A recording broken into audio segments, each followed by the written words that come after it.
Okay. I'm Bob Middeke. I'm with BizTalk Texas. Introduce yourself. All right. I'm Morry Ogden, and I have YoMo Music here in Kerrville, Texas. I'm from Bandera, and been a professional musician for, I guess I've been getting paid for it for about 50 years. Tell me a story about that. I started on the West Coast, my dad was a stuntman in the picture business, and I did a little of that myself. Falling on your head for a living ain't exactly an easy thing. I wouldn't think so. And a guy named Al Jones and Sonny Jones, with their sister, was married to Hank Williams Sr. when he passed away. Wow. And they were his brother-in-laws, and then after he passed away, she married Johnny Horton. So those guys were kind of my mentors in the music business and helped me get started, and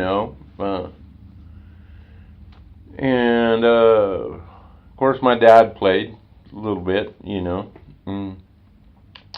Another friend of mine, Grady Walker, which I'm in contact with right now, and we hadn't seen each other in a long, long time, but we were in the first band together when we were like 14, and Grady and I probably played our first professional jobs together. And he's in Nashville now running a studio. He's an engineer and was a staff writer for Acuff Rose, which they're no longer there. But Grady is a engineer now and a musician, of course. And one of his brother-in-laws is one of the Doobie Brothers. So okay, he runs a studio for him. And my other friend in California, Mark Patterson, which we call Smiley, lived with us for quite a while in California with my folks and I. He didn't get along very good with his stepdad, so he stayed with us. And he was a guitar player, and Grady was the bass player, and I was the rhythm player at the time. And Mark later on went and toured the world with Barbie Benton, the Playgirl.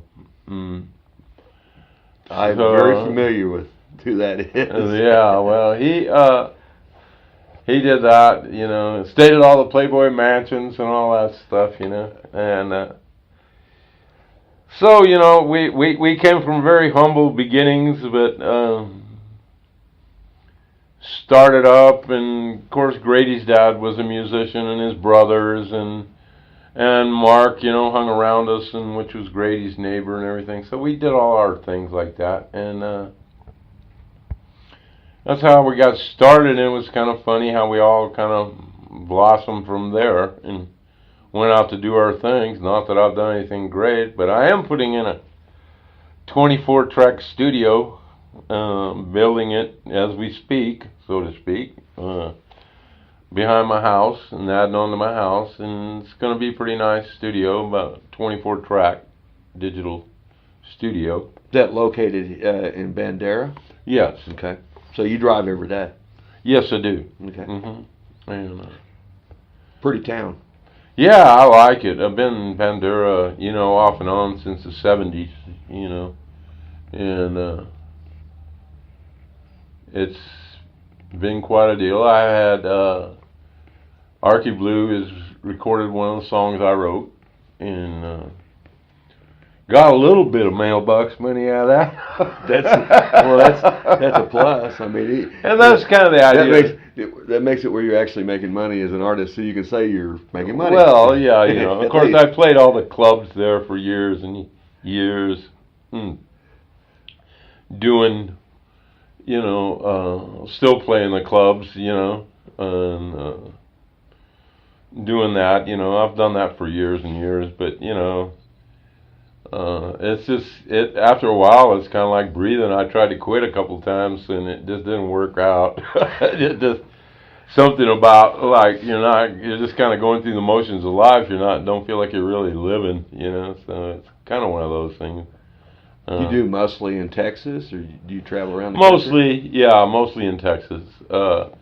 And then one of the guys that I've been playing with, Pat Mitchell, had the store here, and he decided that he needed a job with more benefits, and Right. so he went to work at Home Depot, and he was trying to keep the store and work, and it was getting too much for him. So he approached me with a deal in the store, so we finally made a deal on it, and so I was like, okay. So I bought the store from him, and I've been trying to build it up and trying to get it looking a little better than it was, because the poor guy was working, night and day, it seemed like, and so it had gone down a little bit. And on inventory and everything, and I think he was kind of doing that on purpose, because like if I hadn't bought it, he'd have probably just closed it up and kind of just done it like that. But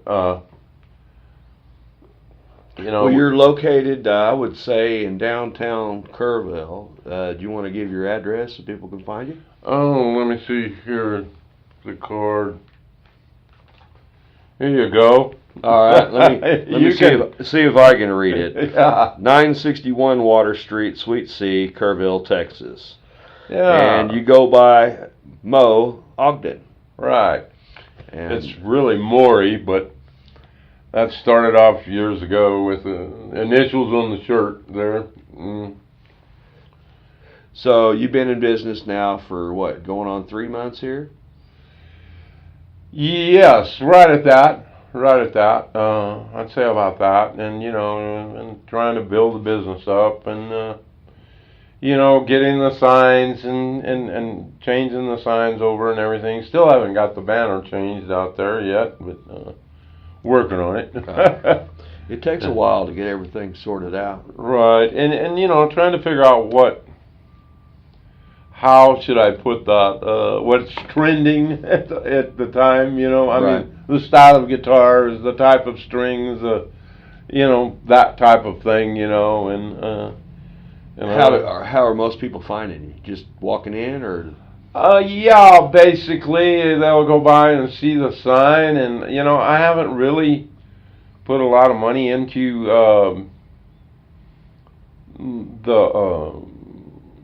I'll pass out a lot of cards. I haven't put a lot of money into the advertising yet. I probably need to, but I haven't yet.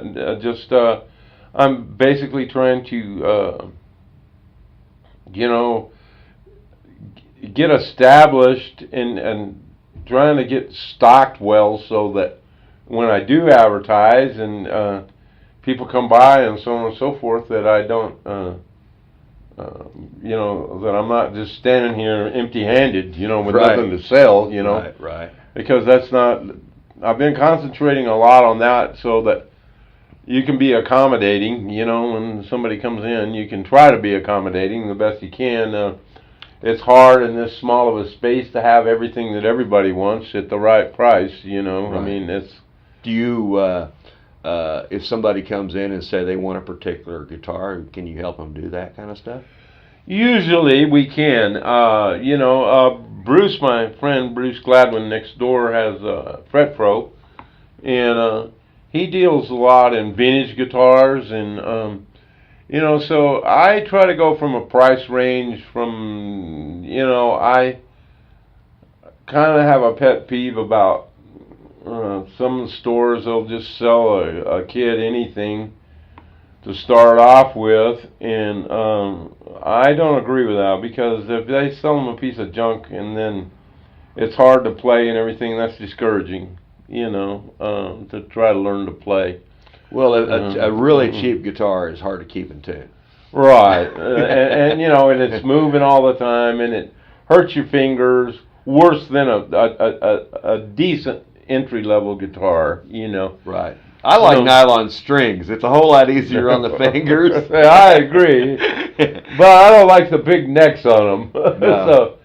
So, you know, I try to have some guitars. My guitars start, you know, minimum is probably around $150, but it's going to be a decent guitar, and I have quite a few guitars for a couple of $100 that are very,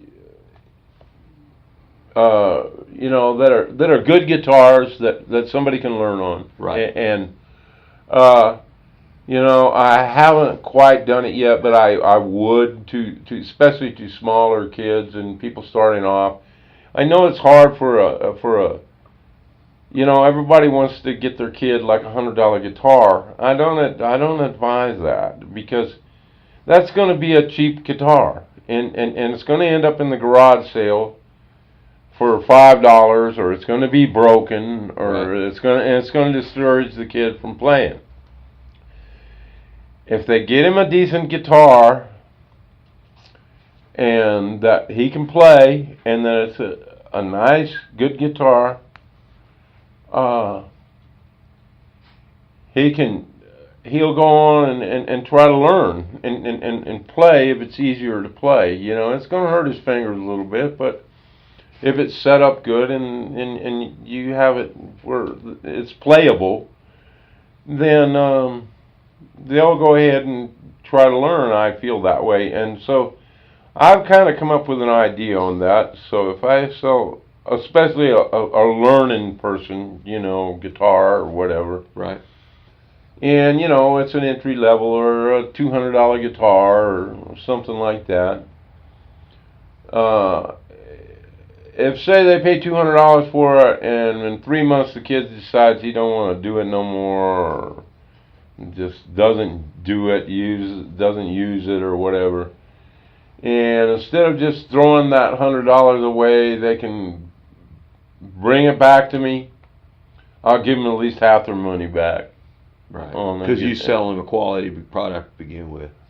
Well, that's what I'm trying to do, so that, you know, and then it wasn't the guitar's fault, it was the kid's fault. You know, that's right. The way I look at it. So that, and I'm trying to, you know, I mean, that may sound kind of goofy, but, you know, usually when you get it back, they've scratched it or they've done something to it, and you know, these lights and these walls don't stay here by themselves. You got to pay for that stuff somehow.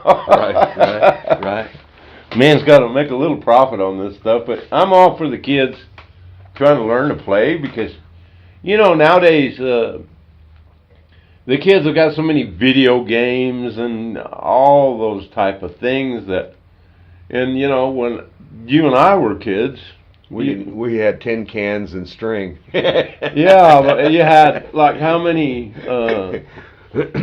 channels? I forget. Well, when we were in, we had like 4 or 5 channels in Oklahoma City where I lived. You know, yeah, and you know, ABC, CBS, NBC, and the PBS. That was about it. I think we had 7 or 8 out there in California, of course, and that was the film capital of the world. Right. You know, my dad worked in the film industry. And so we had like, I think it was 7 or 8, something like that. And that was quite a few, you know. I mean, now with the, you know, we kind of sounds crazy, but now with we've got a couple of hundred on satellite, you know, at home, and can't find nothing to watch. Exactly. You know, imagine that. I know. Well, the TV programming back then was overall a little better, I think. Yeah, it was certainly more family friendly. Yeah, I agree with that. I can go along with that, and you know, parents didn't have to worry about their kids watching it. Right, you know. Now, but the TV's mild compared to the internet. You know, I mean, that can get to be real Western if you don't watch it. You know, I mean, right. So, do you teach people to play, or do you suggest recommend people here in town to do that kind of stuff? Or? Yeah, I have a Mike here. One of Mike's cards. Let me give you one of those. Okay. This is your next door neighbor? No, that's a guy that gives lessons out of his store. Okay. And Mike Lyons. Yeah, Mike Lyons. He teaches a lot of. He teaches real good theory, and he's good with the kids. And he has a kind of a way with the kids and stuff, you know. And it depends on what kind of music they want to learn. But the one thing I like about Mike is sometimes, you know, the kids get bored trying to learn theory right off. That's kind of hard, but it's kind of like building a house. If you don't have a good foundation to start by, and you're just, say, learning a song or something like that, then you don't know why you're doing it, you know. And if you've got a good foundation for a house, then you can build a mansion, so to speak, you know. And the foundation is always the part that everybody hates, you know, because I'm in the building business too, and everybody hates that part because it's like you're digging in the dirt and all that kind of stuff, you know, to get it going. But somebody's got to do it, and you got to get that part done, and then you can start making the interesting stuff, you know, get the boards and sticks up, and then, of course, towards the end, just like playing guitar, I don't guess you ever. Well, I don't know. I've been doing it 50 years, and I always say I should be a lot better than I am. You know? And I don't guess you ever learn it all, you know. And if you think you learned it all, then you stop learning, you know. There's a lot of things about life that's that way.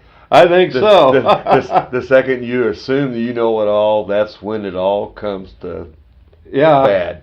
So I think so. Well, Mo, I'm going to call it for this one. I really appreciate the conversation. Sure, come back and see me. Hope we can do this again. You bet. Thank you, Bob. Thank I you. appreciate it. Thanks for coming in.